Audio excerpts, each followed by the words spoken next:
Hey, this week for the Hello Body Freedom podcast, we have a special episode. This episode was in January. So, this was the very beginning of my own personal quantum leap year and like my health and wellness. There's so much more to that story that we'll get into in later episodes. But I had a client.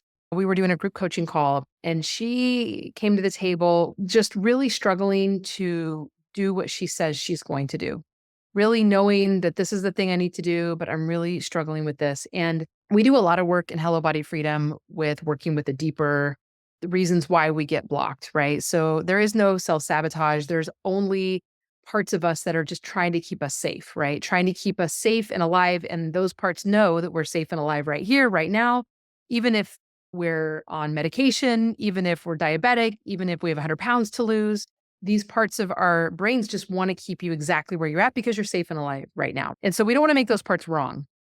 And we have a lot of ways and processes that we work with those parts inside of Hello Body Freedom with our clients. But this was not that. This was really a mindset shift and an action shift that sometimes we all just need to hear. And at the end of this coaching session, I can't tell you how many of our Hello Body Freedom clients reached out to me personally and left me messages or, oh my God, Otter, that was exactly what I needed to hear. And so I thought it would be really cool to let you in on the inside of a group coaching call. So it's not a one-on-one call, but it just the real power of sometimes needing to just hear what we need to hear sometimes, even when it's not easy. I guess the point is it'll land for those of you who are noticing that are saying you're going to do something, but you're struggling getting it going. It might land as truth of these actions that we need to be taking and how we do it in a meaningful way. It was a lot of fun, and I thought it would just be fun to jump in and catch a little bit of what we do behind the scenes. So enjoy, have fun, and I'm really excited for you to check it out. All right. So, what all of us need to hear is that what you're experiencing is called normal. We have patterns of avoidance. We have patterns of not fully wanting to do the thing, even though the thing that's sitting right in front of us is actually really good for us to do. So, really, just acknowledging that is how our nervous systems work. Our primal brain, the part of our brain that wants to keep us safe and alive, that part of our brain has been conditioned over time to believe the thing that you've been doing for as long as you've been doing it. And let's use dieting as an example, always all or nothing, having this kind of relationship with food where you deprive yourself all the time. Even like wherever you are with your health, let's say I'm not at the weight I want, my health isn't where it needs to be, whatever that might be, all that your primal brain, the part of your nervous system, the stem of your nervous system, your autonomic nervous system, the only thing it knows is that right now you are safe and alive. Even if you have 50 pounds to lose, even if you're diabetic, even if you cognitively know, I need to do these things, I have an answer sitting in front of me. This part of your brain, its job is to keep you safe and alive. And why does it do that? Because it knows that up to this moment, you have been safe and alive. That's all it knows. Whatever the behaviors you've been doing up to this moment, this is what's kept you safe and alive. This is why anytime we do anything to uplevel our lives, anytime we go, I'm ready to do this new thing, the motivation and the excitement at the beginning can get us going. But that primal brain is always doing something to keep us at the status quo, to keep us not moving forward. And one of the most powerful ways it does that is through avoidance. And it's not so evident. It's not so I can definitely tell I'm avoiding now. It can be that way. But a lot of times it's just that, oh, we got busy, or oh, this other thing that's going on, or oh, I've got this, I'm focused on this, or oh, let me just pick up this book and do this, right? It's a way of getting in our own way. And I think that if we can see that instead of thinking that there's something wrong with us and thinking that, oh, what's my problem? Why can't I figure this out? I think when we can understand that the part of us that does this is a part that's trying to keep us safe and alive by keeping us right where we're at. So therefore we don't have to change, right? And when we can see that for what it is, I think it's a really good starting point to come from a place of this is just how the human mind operates. It really is. It's a way to keep us where we're at. And when we can understand that, we can then know that when we decide to take action in the direction that we want to go, in the direction that is the right direction, we can fully be prepared that we are absolutely going to find a million other things to create resistance or avoidance. It's going to happen. And then when you can understand that at this part of it's your smart brain's level, right now, you can understand I'm going to move forward. It matters that I do this. I'm going to decide what matters and I'm going to step up to the plate. And as soon as you make that decision, when you then know that your primal brain is going to jump in and do everything it can to make it hard. I want to give you a great example. I decided this year I want to start getting stronger. I want to lift weights. I want to do some things. And I'm doing this thing where I'm going to these different places where they're offering like a month. Have you guys heard of Orange Theory? It's like some fitness thing. But they have the first month of January, it's $24. I'm like, done. But the only class I can go to is 6:15 in the morning. And I don't like to work out at 6:15 in the morning. That's not my jam. I know some of you are into it. It's not my thing. But let me tell you, the night before, the part of me, I'm like, I'm going to do it. I'm going to do it. I'm getting my clothes ready. I'm getting the water ready. I'm doing all the things. Da, da, da, da. There is a whole other part of me that's, are you really going to do this? Dude, that's really early to wake up. Right? Dude, Yeah. what if you stay up? I know what you do, Audra.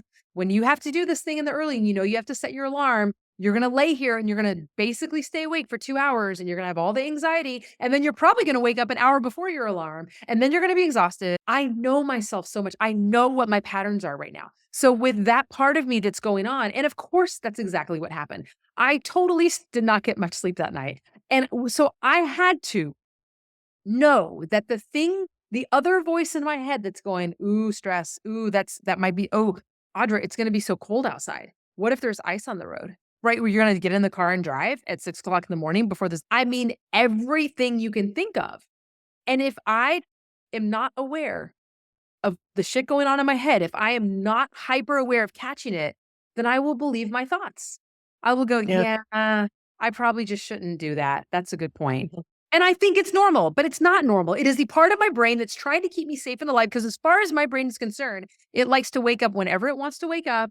And then it likes to lay in bed and pet my cat and pet my dog. And then I want to sit around and have a coffee or two. And I'm just like, my higher self knows that that is not going to be okay.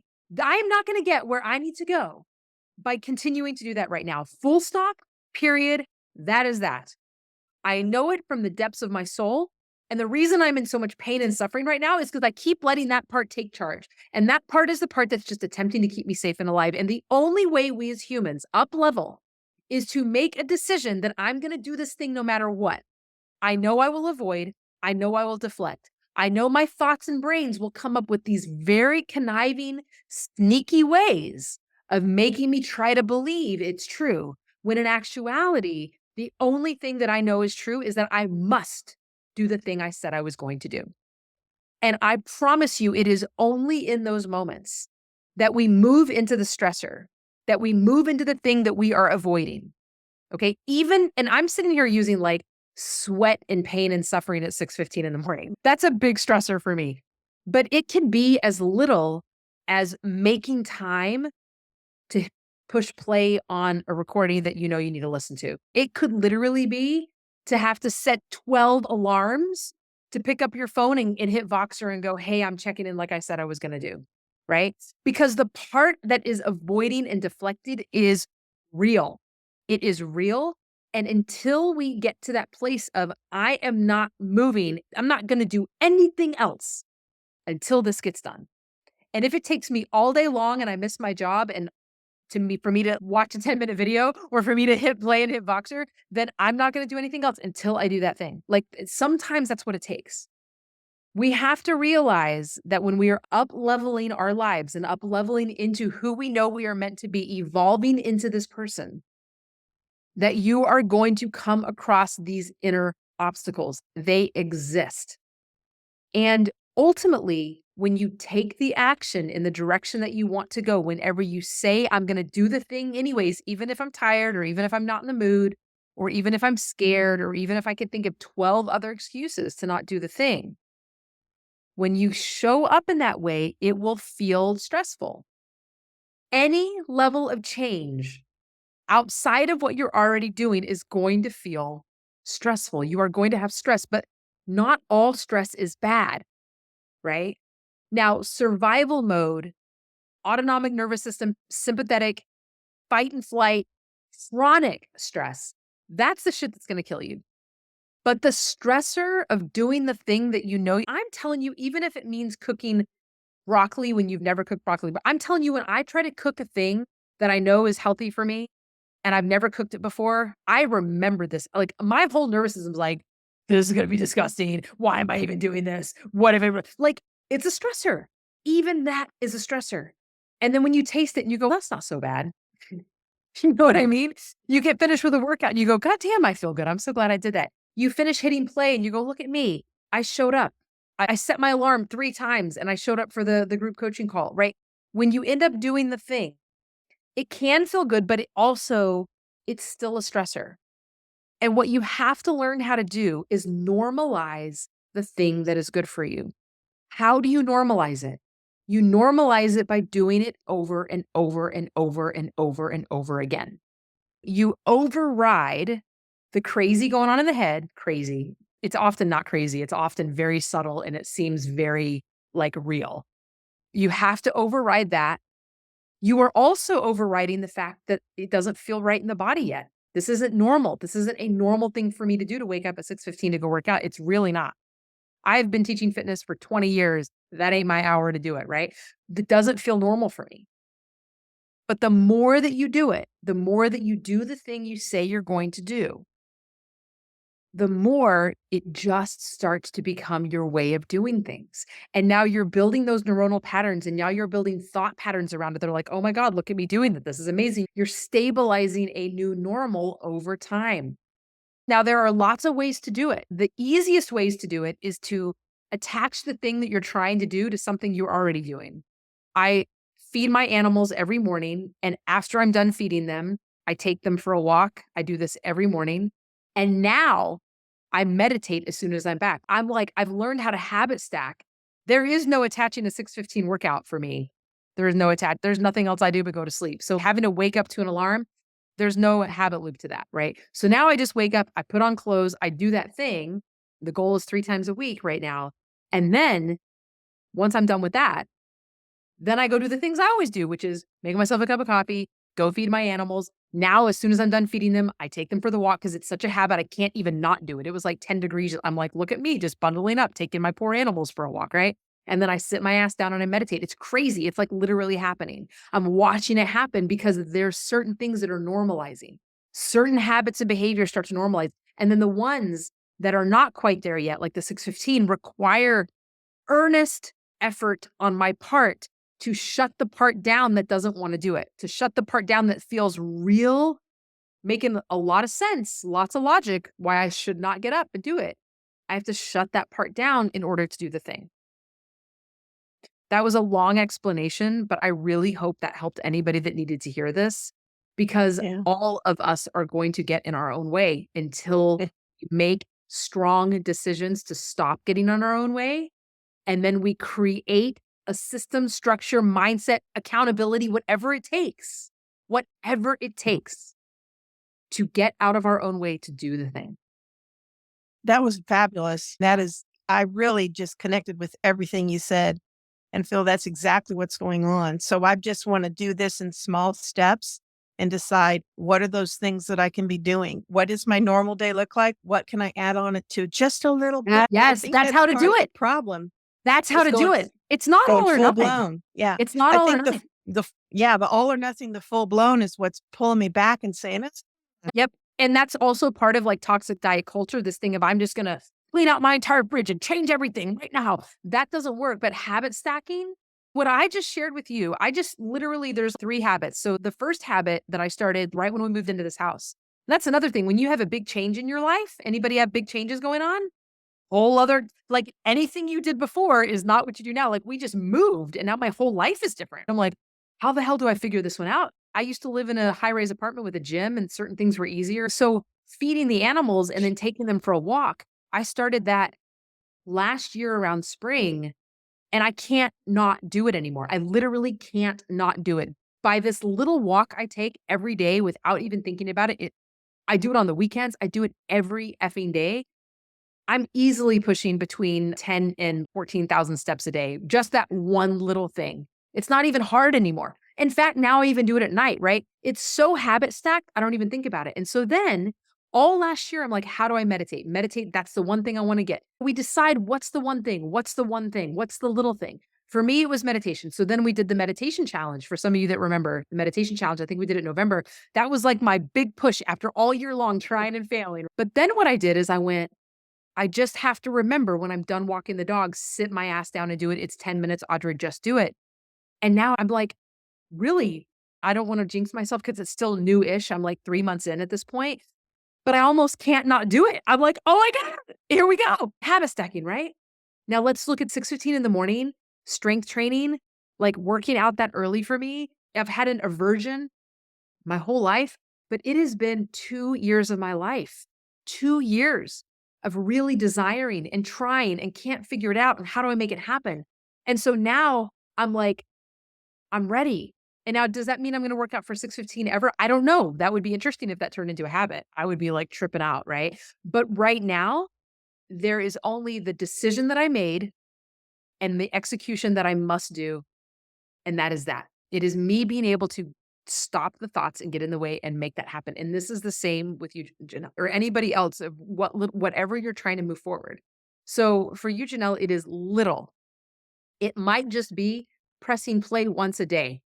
It might just be hitting that Voxer once a day, because then that would get you the little baby steps that you can start. It might, because those are the things that will get you more in tune to hunger and enough. Those are the things that are going to keep untangling that diet culture out of your psyche. So that way you can really feel that ease with relationship with food, where comfort food is fine. Yes, comfort food. No reason we can't have Yeah. comfort. The problem with comfort food is when we deny it and then we end up just binging and overeating it. That's literally part of the problem. Yeah. What you did Thank today. you. That was fabulous. Love it, love it, love it, love it, love it. All right. And then the last thing I want to add to that, because if anybody else wants to share, you are more than welcome to unmute yourself. But I will say, I feel like I talked about something similar to this in a coaching call last year at some point. And the only reason I remember that is because Rhonda, you had asked the question after I went on some big tangent, like just go do the thing you said you're going to do, the thing you said you're going to do. And Rhonda's, wait a second. And I remember the question was, but what if, for instance, let's use my exercise thing as an example, just because it's fresh on my mind. What if I thought I was getting sick, legitimately sore throat, and I had 2 or 3 days in a row where I only got 5 or 6 hours of sleep, right? And then I could feel this happening. And then in that moment, am I gonna go, "No, do it no matter what, do it no matter what"? 100%? Hell no. I would absolutely not, right? It's like we're learning how to create these loving boundaries around ourselves. So, in that instance, this is where I think when we get lost in toxic diet culture or toxic all or nothing thinking, it can get really confusing because you're listening to Audrey sit here going, do the thing. You say you're going to do it. You must do it. You have to, right? Yes, we have to have that kind of energy as we are breaking the chains of our primal brain that's just trying to keep us stuck and safe right where we stay, right? When we are ready to uplevel our lives, it requires stress. It requires that level of energy. And we want to have our own backs all the time, right? If I spent like 4 days in a row of 5 hours, 6 hours of sleep, which is not enough sleep for me, and I'm feeling depleted, and now I can feel like I'm getting sick, then I will make the decision to sit this day out. Let's take it the next day. Let's see if that is called self care. So finding that balance, because sometimes self care comes across as that voice, or what you're thinking of as self care can be that voice that's trying to trick you to just keep yourself stuck. Right.